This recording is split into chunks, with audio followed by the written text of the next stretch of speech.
All right, we're live one more time.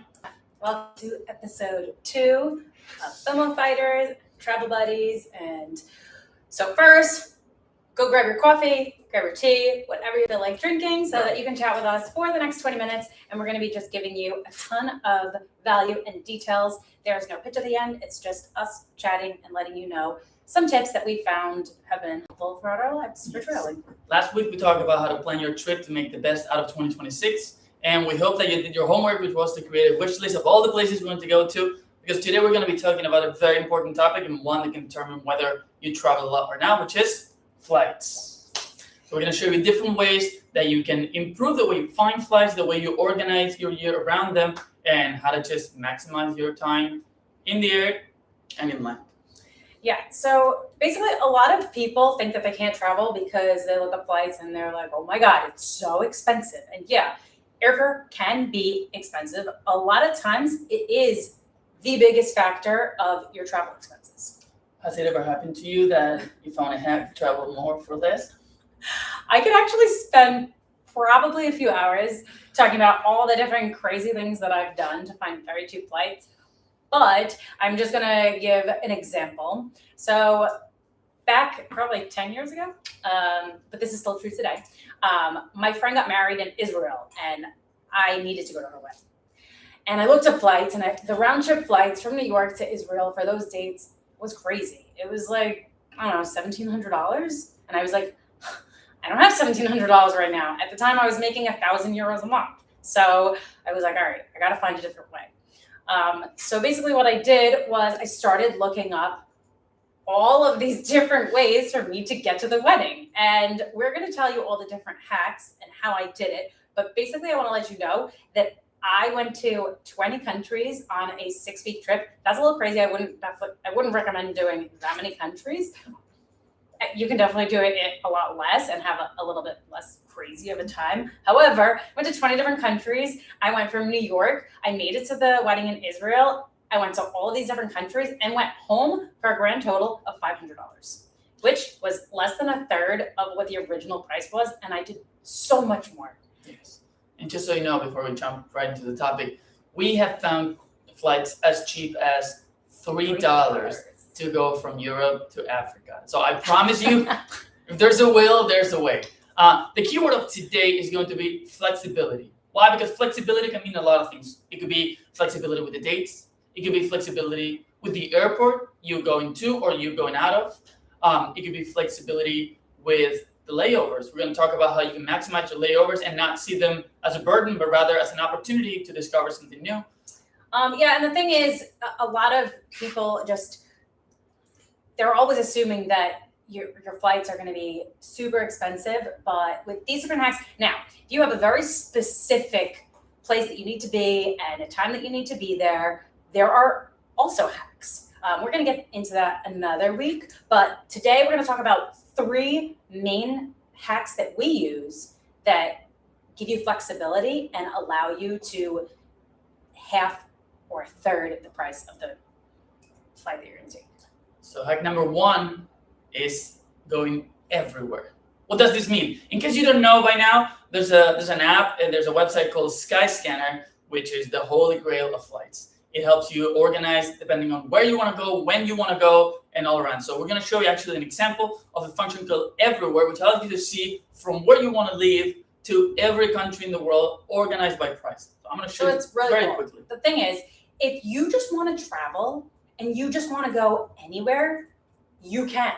And that's how you're going to be able to find really cheap flights. And so for when I was living in Spain, a lot of times I would take last minute trips and I would put my home airport, which at the time was Madrid, and I would put Madrid to everywhere. And I would be like, all right, where is the cheapest place that I can fly? So let me show you very quickly. This is Skyscanner for those of you who don't know. Let's say you're going out of New York and you don't know where you want to go, but you want to travel. You just click 2 and you're going to find the option Explore Everywhere. So let's say for next month, we search and the results we're going to get are going to be destinations organized by date. So in this case, you can go to Puerto Rico for $34 in February. You can go to El Salvador for $46, Canada $50, Ecuador, you can go to South America for $58 in February. And I promise you that every country on earth has something cool to offer. So sometimes you just have to get out of your comfort zone and say, instead of saying, oh, I need to go to Mexico, you can say, oh, well, El Salvador has a sale. Like, let's go check it out. And we did that, and we ended up having the best time ever in El Salvador. Yes. So it's all about having an open mind. And that is really the first step in being able to travel more, especially if you just have the time and don't want to spend money. Now, our second On a side note, El Salvador was very safe 6 years ago, and it continues to get safer every year. So Great if you ever heard about El Salvador being an unsafe place, those days are long gone, and El Salvador is a great place for you to visit. Just side note. Side note. So what's the next step? So the second step is the calendar option. So also with Skyscanner, one of my favorite options is being able to go onto the calendar and just see when the cheapest time of the year to go is. So for example, Brazil is on my bucket list. I need to go to Brazil, or I need to go to Paris, no matter where the place is, right? So you're gonna put your city to that destination, and then you're gonna drop down the calendar and you're gonna look and see the cheapest month to go. And it'll give you the breakdown of the average price or like the lowest price that you can find that month, and then you can play around with it. I'm going to show you really quick how we can do that with Skyscanner. Go back to where we were. We put from New York, let's say we want to go to Madrid. We want to cross the Atlantic. But we don't know where we want to go. So we click on add date. And first of all, well, if you have specific dates, you can see already color-coded to know which days of the year you have cheap flights versus expensive flights. But let's say you don't know your date exactly. You can click on flexible dates, and it will show you month by month what's the average price you'll find for a flight, including showing you which one is the cheapest month. So in this case, let's say, let's go this month, just because it's cheaper. Apply. That's this January, by the way. So Yeah. if you want to take a last minute flight, you can.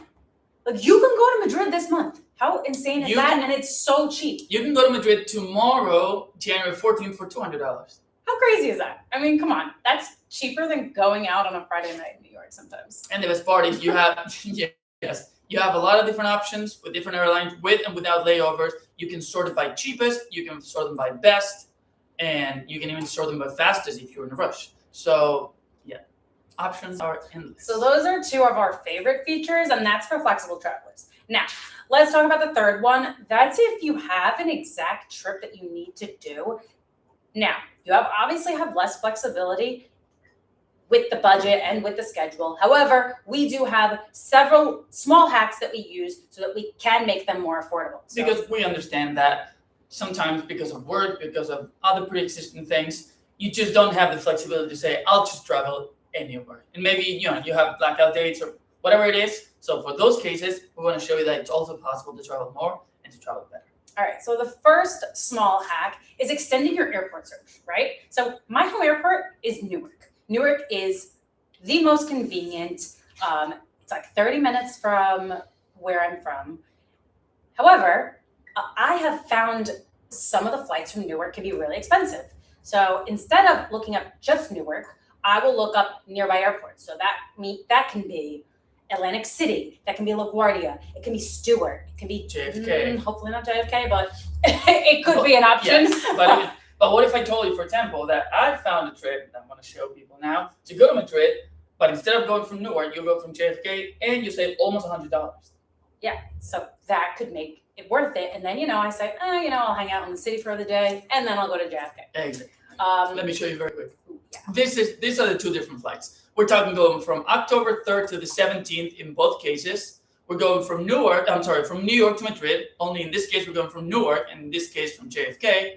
But look, you can go for $512 if you want to go directly in Newark versus $425 to go direct. Obviously, if you want to go, if you want to take a little more time and you care a little more about the price and the time, obviously it's a longer flight, it's 21 hours, but you can fly for as cheap as $386 round trip from Newark, whereas $416 will be from JFK. But assuming that you value time a little more than the budget because you have limits on the time, you can go direct for $512 from Newark versus $425 from JFK. And these are smaller scale examples. I have seen prices where, let's say, from Newark, a flight is $1,500, and from Atlantic City, it's $600. So obviously, this is a game of patience and playing around. But that is one of the things that we do. And even on Skyscanner, there is a small box that you can click to include nearby airports. And this is also really good for Europe specifically, because there are a lot of cities that are nearby borders. True. For example, like Vigo, Spain is very close to Porto in Portugal. So let's say you're trying to go to Porto, but the flights are super expensive to go to Porto. You can look up the flights to Vigo, and then you can just hop on a quick bus or a train. And when you cross most countries in Europe, you don't need to go through a visa process. You don't need to go through any immigration process. You just drive through because it's all part of the Schengen zone and part of the European Union. Yeah, you're not going to fly into Mexico and then hop over the border into the U.S. Exactly. But like you could do that for a lot of European countries or even Central American countries. True. Ones that like smaller countries or that they have cities that are near borders. Yeah, I'm gonna show you one more example. Let's say you are in New Jersey, but you're not that close to Newark, or you're not in North Jersey. Let's say you're closer to South Jersey. And you think, oh, well, if I want to go, I don't know, to Colombia because I want to see South America, I need to go to one of the big international airports. Whereas in this case, you can go to Atlantic City, which has international flights. Which I love, the Atlantic City airport. Oh my God. I used to purposely choose my flights to go there, and I would spend a night in Atlantic City. I would go out, I would gamble, I would just like have a night, and then I would fly out in the morning. So I love doing that. Atlantic City is a great airport if you are from the area. So let me show you. In this case, we're going to Cartagena in Colombia, but we have two different flights. One goes from AC International Airport. The other one goes from LaGuardia, New York. The price is $121 from Atlantic City and $130 starting from New York. The price might not be very different, but think about if you live nearby Atlantic City, going to Atlantic City rather than having to go all the way to New York. Think about how much time and energy and money you're spending going to LaGuardia. Yes. I mean, you're going to be spending a lot more money. So again, these are things that you're going to have to play around with. Also going to have to see, is that train going to eat up the difference that you're saving? You want to make sure it's a substantial difference and not completely inconvenience yourself. But again, this is one of our small hacks, and you can play around with it, and it can make a big difference if done correctly. Yes. Another one is checking the time of day. So let's say you have to fly out Friday night. Okay? You want to fly out Friday night, and the flights are ridiculously expensive, which I hate to say it, Friday is not a great time to fly. It's pretty expensive. Now, however, you could actually go on Saturday, and sometimes you'll see flights that are right after midnight. So let's say 12:05, 1 o'clock in the morning. And those are really let's say Friday night flights, but they count as Saturday. And sometimes those are a lot cheaper than the ones that you're going to find a little bit earlier on Friday. And they don't make a difference really in your schedule. Exactly. But because you're looking for flights on Friday, they're not going to show you the ones on Saturday. So sometimes you're just one search away from saying, oh, wait, I could save $80 by flying 20 minutes later because it's right after midnight. And those are small things. We're not going to show you an example of that because it's a matter of just checking. But it's good to know that you have the option. Yeah. So another thing is round trip flights versus one-way flights. Most people assume round trip flights are the way to go, right? When you're flying with the same airline, usually it's a discount rate. Well, that used to be true. Not really anymore. I guess airlines did catch up, and now they say, these people now know too much. We need to adjust the price. I don't want to say one-way flights are always cheaper than round-trip flights. That's not always the case. However, there are two reasons that we like to do one-way flights instead of round-trip flights. And it's very important because a lot of people do not know this, and they only find out when it's too late. Okay.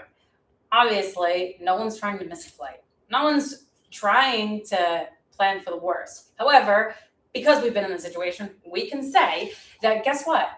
If you're flying with Delta and you have a round trip flight and you miss that first flight, now I'm giving Delta as a random example. It could be any airline. But if you miss that first flight, they'll automatically cancel your round trip. Because they assume that if you didn't go the first time, you're not going to be coming back. So they just cancel your ticket and they don't give you a refund. And a lot of times they don't even let you know. It's not that, hey, by the way, you're going to have to find another way because, your trip's canceled. And a lot of times it has happened to us and other people that talk to us and say, yeah, I tried to check in for my round trip flight and the way back was canceled. I just couldn't log in to check in. So you're doubly screwed. Which really sucks. So when you have two different reservations, you're kind of giving yourself a little bit of a buffer in case something does go wrong. And then also, again, if you're on Skyscanner and you're booking a flight, sometimes it will show you different airlines. So the thing is, sometimes it's cheaper to go with Delta and it's, cheaper than to come back with United, let's say. In that case, doing 2 one-way flights is going to help you out instead of sticking with that same airline. Yeah. And then on top of it, like if you go on Skyscanner, sometimes that'll show up, sometimes it won't. If it does show up, cool. If it doesn't, then you'll have to do it manually. But if it does show up, don't book it through Skyscanner. You're going to want to go and book those flights separately on the airline sites, or to just book the one way and then book the other one. Yeah. And I'm going to show you an example where even though the price is the same, or like it's, the variation is minimum, it is still safer to get the 2 one-ways than to get the round trip. Let me show you. Here we have a flight that's expensive just because it's in the middle of the summer. We're going from New York to Madrid, and we're going in the middle of July, when it's hottest, the most expensive, the most packed with people. So, little disclaimer, do not ever take this flight. Unless you have no other dates, but it's hot and crowded and expensive, so try to avoid I it. love Madrid, but please don't go in July. I mean, that's just not the ideal time. This has 2 flights nonstop with Air Europa. You go on the 11th and you come back on the 25th. And it costs $912. That's if you book directly through Air Europa. This is not through third parties or anything. Now, that's one way to see it. If I check how much it would cost me to get the same 2 flights, remember, you're leaving at 10 p.m. and here you're leaving at 10 p.m. You're also coming back at 3:30 p.m. You're coming back at 3:30 p.m. It's the exact same date, same flight. And if you calculate 396 plus 524, you're going to get $920. I think I did the math correct. $920 versus $912. So an $8 difference doesn't change. What's the difference? The difference is if you happen to miss the first flight for whatever reason, you can still find a million different ways to get to Europe and come back in the flight you've already paid to come back. Whereas if you go with the first option, the no option, you missed the first flight, you just wasted $900 and you don't even get to go to Europe in the dead of summer. Yeah. So, and then we have one final tip, and that's to not be scared of layovers. A lot of people will only look up direct flights and they'll really try to avoid layovers. Now, a 1 hour layover, a 2 hour layover, that's just inconvenient. However, if you're traveling somewhere, sometimes we look up the longest layover. And that sounds weird, right? But especially in places where the airport is close to the city, you can go ahead and leave the airport and have a day. They have luggage storage in the airport, in most airports. Yeah. And you can just go and enjoy your time. If you've ever been on a cruise ship, you will know exactly what we're talking about. On a cruise ship, you dock somewhere, you go out for a couple of hours, explore the city, come back, and move on with your trip. Here's the exact same. And I have not just one, but 2 examples of how can you have very successful layovers.